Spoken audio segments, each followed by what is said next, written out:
Bismillahirrahmanirrahim. Alhamdulillahi rabbil alamin.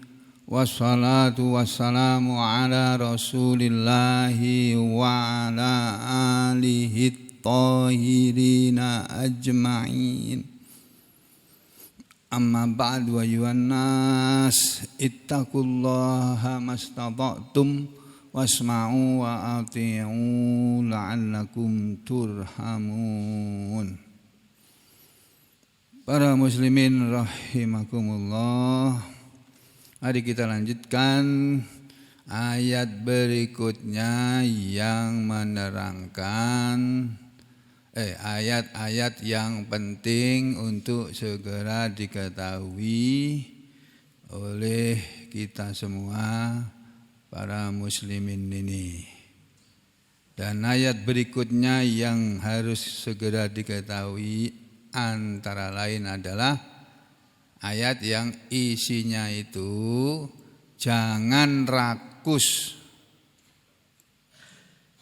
bukan terhadap ini yang enak, kepada.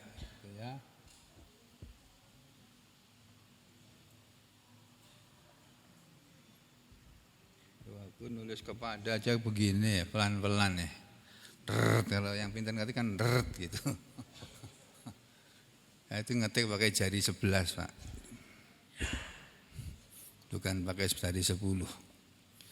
Jadi berikutnya adalah kita ini diajari oleh Allah jangan menjadi orang yang rakus kepada kehidupan dunia. Kalau rakus makan gimana? Jangan juga. Ya walaupun itu tidak haram, makruh. Kalau rakus pada dunia itu haram. Ya. Ajaran ini ada di dalam surat Al-Baqarah ayat 96. Allah Subhanahu wa taala berfirman, A'udzu billahi minasy syaithanir rajim.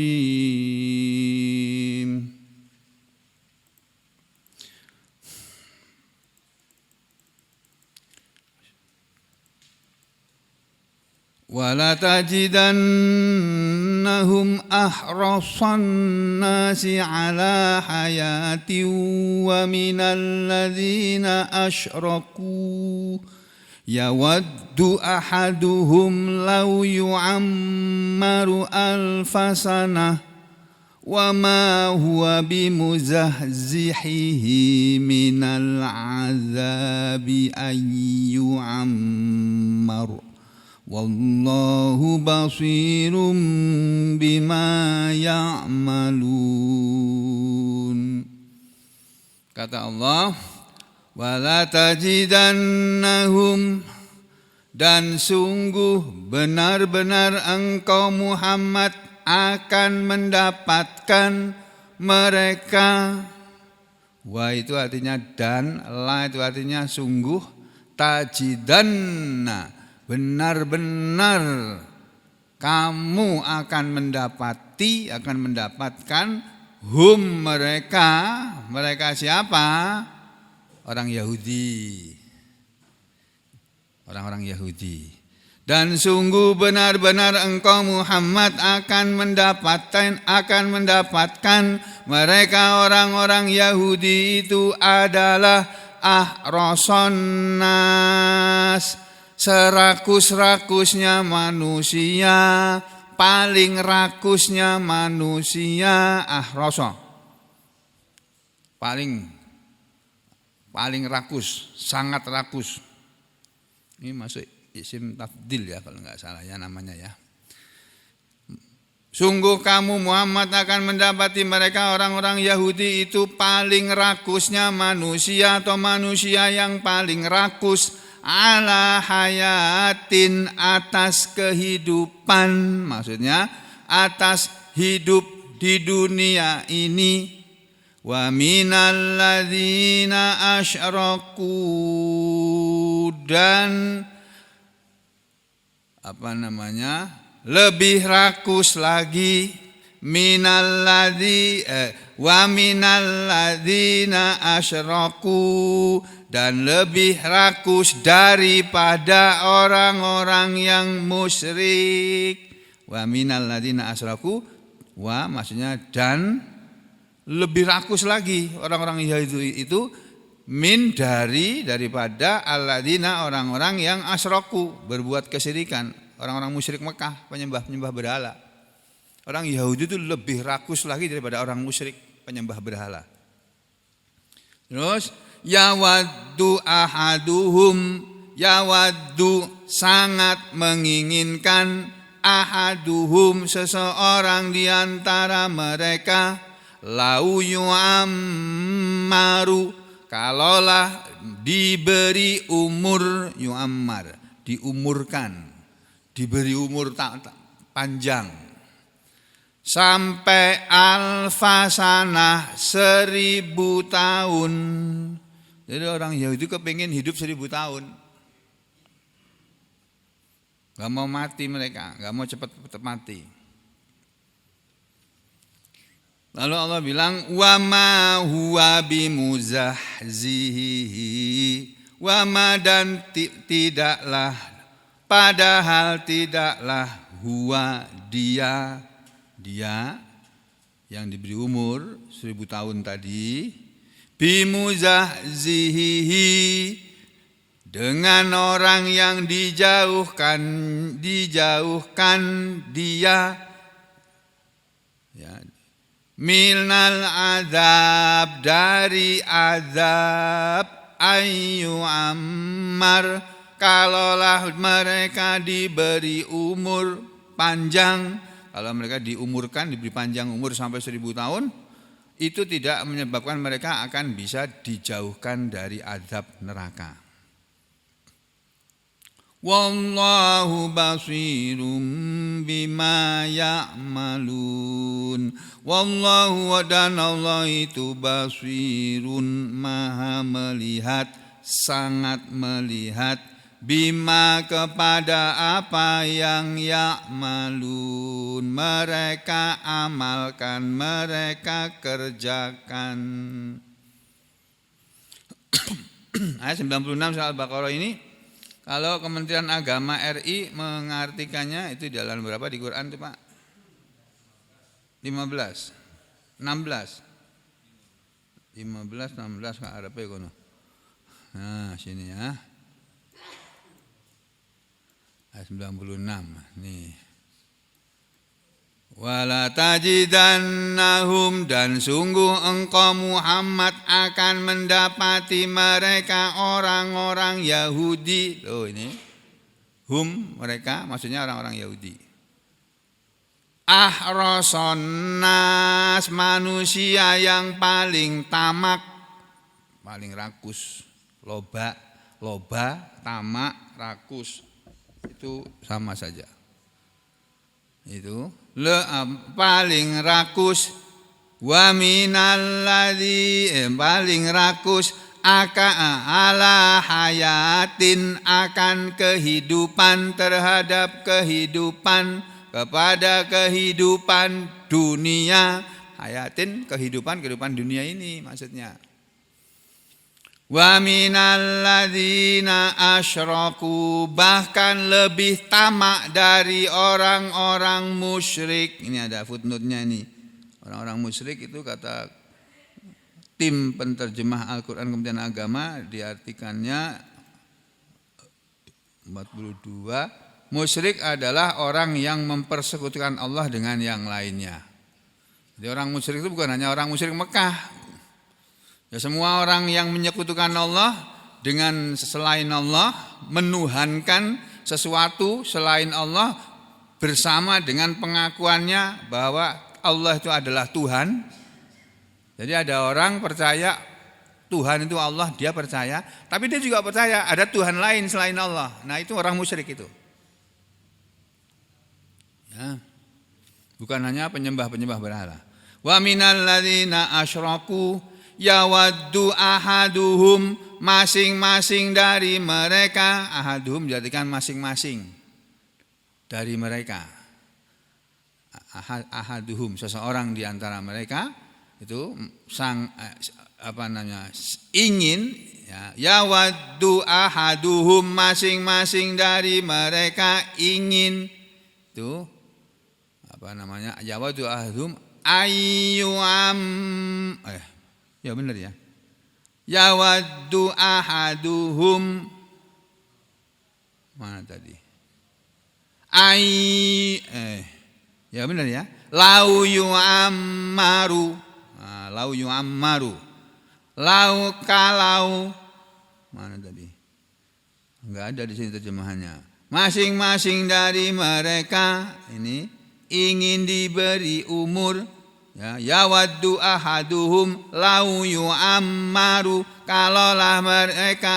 kalaulah dia diberi umur alfasanah, 1000 tahun. Masing-masing dari mereka ingin diberi umur 1000 tahun. Wa ma huwa, padahal umur yang panjang itu, umur yang panjang dari orang yang menginginkan tadi itu, wa ma huwa, padahal tidaklah dia umur yang panjang itu, ya, padahal umur yang panjang itu, ya, tidak muzahzihihi, akan menjauhkan mereka minal azab, dari azab. Orang Yahudi itu, kata para ulama ahli tafsir dalam memahami ayat ini, mereka enggak mau mati. Kenapa? Karena masih ingin senang di dunia. Mereka takut mati kenapa? Karena mereka sudah tahu nanti kalau mati masuk neraka. Makanya mereka enggak mau mati. Itu menurut pemahaman para ulama ahli tafsir. Banyak saya baca kitab-kitab tafsir begitu penjelasannya. Yang saya pandang kok agak aneh ya, tapi ternyata guru saya juga mengambilnya. Ya. Jadi yawaddu ahaduhum lau yu'ammaru alfasanah, seseorang di antara mereka sangat ingin bahwa diberi umur 1000 tahun. Wa ma huwa bimuzahzihihi minal azabi ayyu'ammar, padahal umur panjang itu tidak akan menjauhkan mereka dari azab. Ayyu'ammar itu, wa ma huwa bimuzahzihihi minal azabi, padahal dia yang diberi umur panjang tadi atau umur yang panjang itu tadi, itu wa ma huwa, dan tidaklah dia bimuzahzihihi, dengan orang yang dijauhkan minal azab, dari azab neraka, ayyu'ammaro, kalau mereka diberi umur sampai 1000 tahun, ya, padahal umur panjang itu tidak akan menjauhkan mereka dari azab. Wallahu basirum bima ya'malun, dan Allah Maha melihat apa yang mereka kerjakan. Nah, ayat ini Bapak Ibu dan Saudara sekalian, itu ada pendahuluannya. Kita lihat pendahuluan dari ayat ini, yaitu ayat 95 ya. 94 ini. Kul in kanat lakumud darul akhiratu indallahi khalisatan min dunin nas fatamannawul mauta in kuntum shadiqin walan yatamannawhu abadan bima qaddamat aydihim wallahu alimun bizzalimin. Ini pendahuluannya di sini, dari sini awalnya. Allah firmankan ayat di 96 ini diawali dengan ini. Kul, katakanlah wahai Rasul, wahai Nabi, in kanat, jika adalah, lakum, milik kalian, hai orang-orang Yahudi, ad-darul akhirah, surga itu, ad-darul akhirah, kampung akhirat, negeri akhirat, rumah akhirat, maksudnya surga. Kalau memang surga itu hanya untuk kalian, surga yang indallahi, di hadapan Allah itu untuk kalian, khalisatan, khusus saja. Kalau memang surga itu khusus untuk kalian saja, min dunin nas, dari selain manusia, bukan untuk manusia yang lain, hanya untuk manusia Yahudi saja. Kalau memang surga itu, karena mereka mendakwakan begitu, la yadkhulul jannata illa man kana hudan, tidak akan masuk surga kecuali orang Yahudi, kata mereka. Ya, Allah bilang, katakanlah Muhammad, jika memang adalah surga yang ada di hadapan Allah sana itu untuk kalian khusus saja, bukan untuk manusia yang lain, fatamannawul maut, maka angan-angankanlah kematian, maka inginkanlah kematian itu. Coba kamu bilang sama Allah, ya Allah, saya ingin mati sekarang. Ayo, kalau memang betul surga itu milik kalian, surga yang ada di akhirat kalau memang betul milik kamu minta mati sekarang. Kan kamu kan akan masuk surga. Ditantang oleh Nabi Muhammad SAW. Allah yang menyuruh, menantang mereka. Kul, katakanlah Muhammad, in kanat lakumud darul akhiratu indallahi khalisatan min dunin nas fatamannawul maut.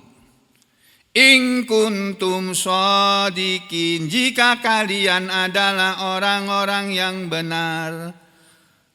Lalu Allah menjawab sendiri firman-Nya, Muhammad, mereka itu ya kalau disuruh mati, disuruh minta mati, gak akan mau Muhammad. Ini loh. Walayatamannauhu abada, walan dan tidak akan yatamannauhu, mereka menginginkannya, mereka mengangan-angankannya. Ini maksudnya al-maut. Mereka tidak akan menginginkan kematian itu abadan, selamanya, abadi. Kenapa? Bima qaddamat aidihim, dengan sebab apa yang tangan-tangan mereka telah perbuat, telah mereka dahulukan, ya, dengan sebab perbuatan mereka yang mereka dahulukan lebih dulu di dunia ini. Karena perbuatan mereka di dunia ini, makanya mereka enggak mau mati, minta mati enggak mau. Wallahu alimum bidzalimin, dan Allah itu maha mengetahui kepada orang-orang yang zalim. Jadi orang Yahudi itu orang zalim, bukan orang beriman. Ini seperti ini ada di surat Al-Jum'ah. Ini ya, saya bawa Anda piknik sebentar ke surat 62. A'udzu billahi minasyaitonir rajim. Bismillahirrahmanirrahim. Yusabbihu lillahi ma fis samawati wa ma fil ardil malikil quddusil azizil hakim. Selalu bertasbih kepada Allah apa saja yang ada di langit dan apa saja yang ada di bumi. Dia Allah itu Raja yang suci, yang maha perkasa, yang bijaksana. Huwallazi ba'atsa fil ummiyina rasulam minhum. Dialah Allah yang telah membangkitkan atau mengutus di antara orang-orang Arab yang buta huruf itu rasulan, seorang rasul, seorang utusan Allah, minhum, dari antara mereka orang-orang yang ummi, yang tidak pandai membaca menulis itu. Dialah Allah yang telah membangkitkan seorang rasul, yaitu Nabi Muhammad sallallahu alaihi wasallam. Yang rasul Allah tadi diberi tugas oleh Allah, yatlu alaihim ayatihi wa yuzakkihim wa yuallimuhumul kitaba wal hikmah. Tugas para rasul, tugas Rasul Muhammad SAW dan para rasul yang lainnya, dan tugas para ulama adalah yatlu, membacakan, mentilawahkan, alaihim, kepada mereka manusia, ayatihi, ayat-ayat Allah. Jadi tilawah Al-Quran itu perintah Allah kepada Nabi dan kepada seluruh umatnya. Terlebih lagi Nabi dan para ulama wajib hukumnya mentilawahkan, membacakan Al-Quran kepada manusia. Ya. Wa yuzakkihim, dan Rasul itu akan mensucikan mereka dari dosa dengan mengamalkan ayat-ayat yang sudah dibacakan. Terus itu tugas yang kedua, mengajak mereka mengamalkan ayat-ayat Allah supaya diampuni dosa-dosanya. Dengan orang sholat, diampuni dosa yang dilakukan sesudah sholat, yang dia lakukan sebelum sholat. Ketika kita sholat subuh, dosa antara isya sampai subuh dihapus oleh Allah. Ketika kita sholat duhur, dosa yang kita lakukan antara subuh sampai duhur dihapus dengan sholat itu. Begitu seterusnya. Ya. Sholat Jumat yang kita lakukan kemarin menghapus dosa seminggu. Dosa kita seminggu yang lalu, 1 minggu dihapus oleh sholat Jumat. Dengan orang berpuasa Ramadan juga sama. Allah akan menghapus dosa-dosa orang yang puasa Ramadan. Tuh. Terus dengan orang bayar zakat, Allah akan menghapus dan membersihkan, menghapus dosanya dan membersihkan hartanya ya dari yang kotor, yang haram. Ya. Demikian juga dengan infak, ya Allah akan mengampuni dosa manusia dengan infak-infak yang mereka lakukan. Demikian seterusnya. Dan Rasul itu akan mensucikan mereka dari dosa dengan mengamalkan Al-Quran yang intinya adalah ajaran tauhid. Terus tugas Rasul berikutnya, wa yu'allimuhumul kitaba wal hikmah, dan mengajari mereka Al-Qur'an dan sunnah. Al-kitab, Al-Qur'an, al-hikmah itu as-sunnah. Itu menurut tafsir Ibnu Katsir. Dan juga tafsir-tafsir yang lain ya. Jadi tugas para ulama itu Pak, Bu, bukan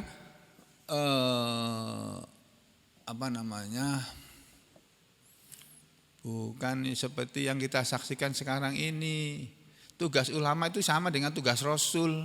Cuma 4. Membacakan Al-Quran kepada umat ini. Menerangkan kepada umat ini tentang Al-Quran. Kemudian mengajari mereka cara mengamalkannya. Ya, seperti yang diajarkan oleh Allah dan Rasulnya. Kemudian mempelajari lagi lebih mendalam tentang Al-Quran dan tentang As-Sunnah.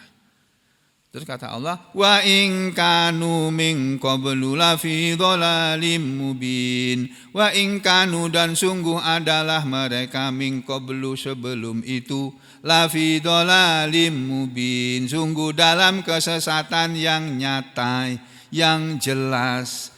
Jadi orang siapapun dia, manusia siapapun dia, sebelum dia menjalani hidup ini dengan mendengarkan dibacakannya ayat-ayat Al-Quran, atau kalau sudah bisa dia sendiri yang tilawah Al-Quran, kemudian mengamalkan Al-Quran untuk membersihkan mereka dari dosa-dosa syirik, dosa munafik, dosa besar, dosa kecil.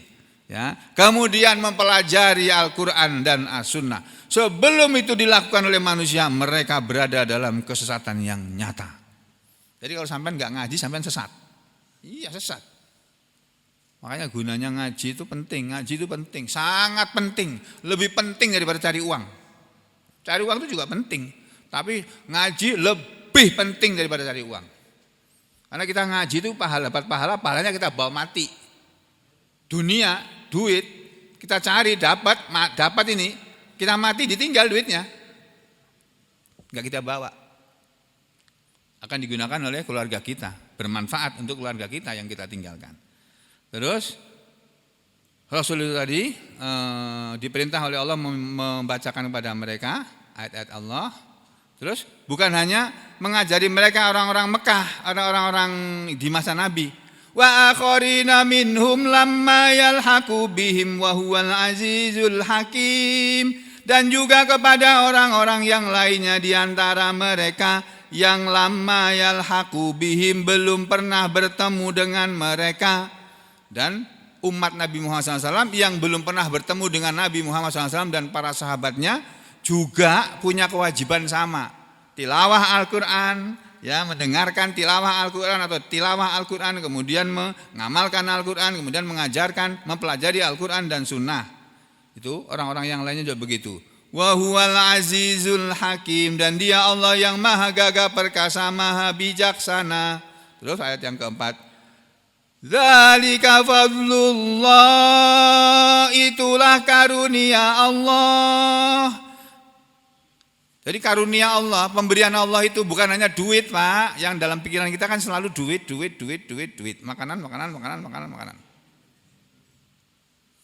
Karunia Allah yang paling agung, yang paling utama, ya ini, Al-Quran ini. Berimannya manusia kepada Al-Quran, maunya manusia tilawah Al-Quran, maunya manusia mengamalkan Al-Quran, maunya manusia mempelajari Al-Quran dan keterangannya atau sunnah. Itu adalah karunia Allah. Yang karunia Allah yang seperti ini, yu'tihi may yasha. Dia akan memberikan karunia-Nya ini kepada man siapa yang yasha'u dia kehendaki. Jadi yang diberi karunia Allah berupa Al-Quran ini tidak semua orang. Hanya orang yang dikehendaki saja oleh Allah. Nah kalau sampean masih betah ngaji, itu artinya saudara masih dapat karunia Allah. Kalau sampean sudah bosan ngaji, ampih ngajinya karena diiming-imingi duit, udah nggak usah ngaji, kamu nggak akan dapat duit di sana, ikut aku aja, dapat uang sebulan 1 miliar. Wah, langsung pergi sampean, kosong masjid ini sudah. Sebulan dapat 1 miliar deh. Dzalika fadlullahi yu'tihi may yasha. Siapa yang nggak mau kasih orang kita sebulan 1 miliar? Makan siang gratis ya belum tentu terwujud kok nanti itu. Ya. Itulah karunia Allah yang Dia berikan kepada siapa yang Dia kehendaki. Wallahu dzul fadlil azim. Dan Allah itu mempunyai karunia yang agung. Allah itu mempunyai karunia yang besar. Karunia Allah itu besar, ya. Lalu Allah menyinggung, Allah ngerasani, ngomongin siapa? Orang Yahudi. Nah kalau Allah ngerasani ngomongin orang boleh, kalau kita nggak boleh. Astagfirullah. Tapi kita kan membaca Al-Quran nih, dalam rangka membaca Al-Quran, nggak apa-apa. Masalul ladzina hummilut Taurat, perumpamaan, permisalan orang-orang yang diberi beban kitab Taurat itu, yaitu orang Yahudi yang dibebani oleh Allah kitab Taurat. Tsumma lam yahmiluha, kemudian mereka tidak mau memikulnya. Jadi kalau ada orang Yahudi dulu dibebani oleh Allah kitab Taurat untuk dibaca dan diamalkan, tapi mereka tidak mau menjalaninya, permisalan mereka kama salil himar, seperti keledai yang yahmilu asfaro, memikul kitab-kitab. Jadi kalau sampean punya Al-Quran tapi tidak dibaca, cuma dibawa saja gini, itu digunakan hanya untuk menyumpahin presiden dan wakil presiden nanti kalau pas dilantik, menyumpahin itu. Taruh di atas kepalanya. Saya Presiden Republik Indonesia dengan ini bersumpah akan menjalankan tugas saya sebagai Presiden Republik Indonesia dengan sebenar-benarnya dan seluruh-seluruhnya, dengan menjalankan semua undang-undang atau dengan bunyinya itu lupa aku sudah, dengan seluruh-seluruhnya, bulan ngapusi.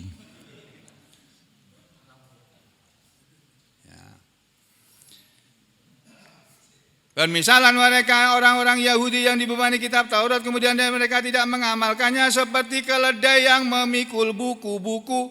Bi'sa matsalul qaumil ladzina kadzdzabu bi ayatillah.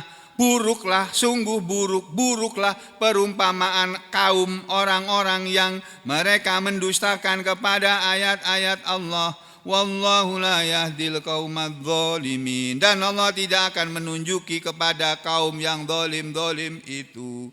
Terus di ayat yang ke-6, qul ya ayyuhalladzina hadu, katakanlah wahai Rasul, wahai orang-orang Yahudi, in za'amtum, jika kalian mengira, jika kalian mendakwakan annakum, bahwasanya kalian adalah auliya ulillah, kekasih-kekasihnya Allah, kesayangan-kesayangan Allah, min dunin nas, bukan manusia yang lainnya, selain manusia yang lain. Fatamannawul maut, maka angan-angankanlah, inginkanlah kematian itu, in kuntum shodiqin, jika kalian orang-orang yang benar. Kan sama dengan tadi itu, ya. Wala yatamannahu abada, dan tidaklah mereka akan mengangan-angankannya, tidak akan menginginkan kematian itu abadan, selama-lamanya. bima qaddamat aydihim, dengan sebab perbuatan tangan-tangan mereka sendiri. Wallahu alimum bidzalimin, dan Allah itu Maha tahu, sangat mengetahui terhadap orang-orang yang zalim itu. Ini juga sama. Allah menyebut orang Yahudi sebagai orang-orang zalim, sama dengan yang tersebut di surat Al-Baqarah tadi. Ya, di surat yang kedua ayat 94, 95, 96 itu tadi. Nih Al-Baqarah ayat 94, 95, 96 nih. Ya, wallahu alimum bidzalimin. Kalau di sana tadi walayatamannaunahu abada gitu, kalau di sini walayatamannauhu abada. Maknanya sama, cuma bunyi kalimatnya berbeda. Bima qaddamat aydihim wallahu alimum bidzalimin. Baru ayat yang ke-96 ini yang tafsirnya, penjelasannya sebagai berikut. Nah, ini penjelasannya. Tapi karena waktunya sudah habis, insya Allah kita ketemu lagi besok pagi. Insya Allah. Aku qouli hadza astaghfirullah li wa lakum. Allahumma taqabbal minna innaka antas samiul alim wa tub alaina innaka antat tawwabur rahim. Wa sallallahu ala Muhammadin wa ala ali Muhammad walhamdulillahi rabbil alamin.